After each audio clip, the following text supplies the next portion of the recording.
as Dina Cifelli joins us. Well, to be home for the first time had to feel good, I would imagine. You open 8 straight away from the friendly confines of Dick's Sporting Goods Field. I would imagine that's probably not ideal. So what was the feeling like finally able to play one at home today?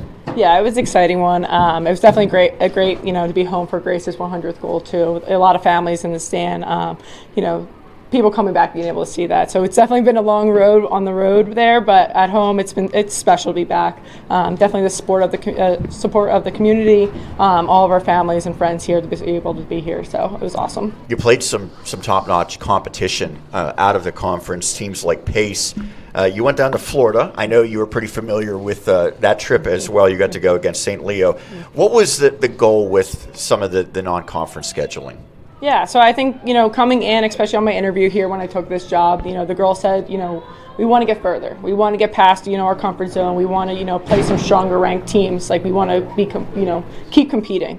So my goal, that was, this was the first year I got to make the own schedule. And I was like, if we want to be the best and beat the best, then we got to play some of the top ranked teams. So, when I saw that most Florida schools are in the top 10, top 20, and then Pace obviously being number 2, I was like, why not?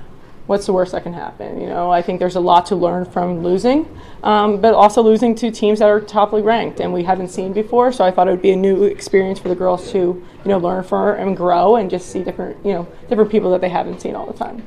Focusing on today, there's no doubt Edinboro has some limitations. They had 3 reserves. We know that they have struggled recently. What did they do well to challenge you and at least force the first half to, maybe your team at times be tested a little bit? Yeah, I think some of the girls had some great speed. Their goalie was good in cage. Their draw girl was very good. I think today we weren't the strongest on the draw where we normally are pretty strong. That number 13 for them definitely had control of the game, and it was cool to see her watch with her team. And they have low on numbers, but they fought today.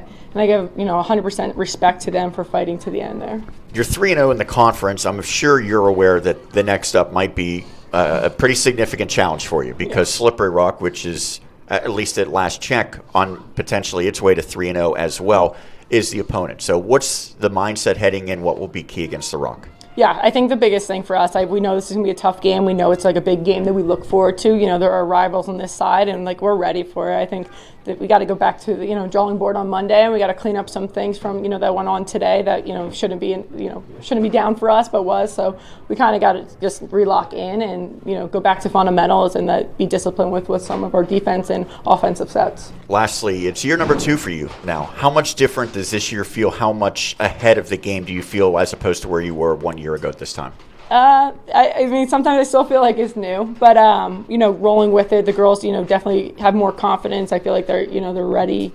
They have us, me as a coach, as a head coach, but a new assistant coach coming in. So it's definitely still a little bit learning there, but ahead of the game, I just think that learning from last year, challenging them and holding them accountable has been a huge take to where we are right now.